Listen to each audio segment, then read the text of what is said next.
Monsieur Jacques Rabal, toujours pour le groupe GRDP. Madame la Présidente, Monsieur le Ministre, les infrastructures ferroviaires sont un atout pour le développement de nos territoires ruraux. Nos débats ici, pourtant, portent essentiellement sur l'extension des LGV.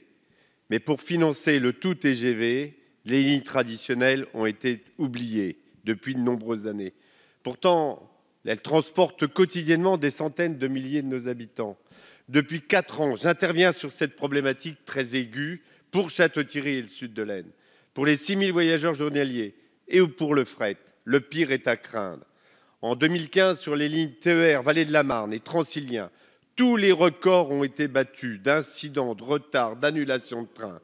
Comment pourrait-il en être autrement avec la vétusté des infrastructures et du matériel corail des années 70 ? La coupe est pleine pour ces usagers qui se lèvent tôt pour aller travailler. Ces dysfonctionnements ont des conséquences professionnelles et familiales. Pense-t-on à eux ? Des efforts, certes, ont été faits pour multiplier les canaux d'information. Mais les usagers et leurs associations, CDU, ACUS, adultes, nous disent leur ras-le-bol. S'ils soulignent la compréhension des agents de la SNCF, ils craignent des dérapages toujours possibles. Ils sont aussi las des discriminations, de l'injustice tarifaire. Parce que Château-Thierry, gare dite frontière, avec une complicité de gestion, au carrefour de 3 régions, est à 20 km de la zone carte orange. Quels moyens comptez-vous mettre en œuvre pour que le transport du quotidien ne soit plus une galère, mais un service public digne de ce nom ?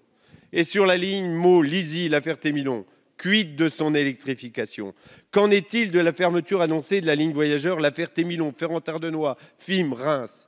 Quel avenir pour le fret des entreprises qui utilisent cette ligne ? Vossloh, Cogifère, Acolian, Sifraco, Mapei, qui seraient menacés dans leur développement et donc l'emploi de nos communes rurales.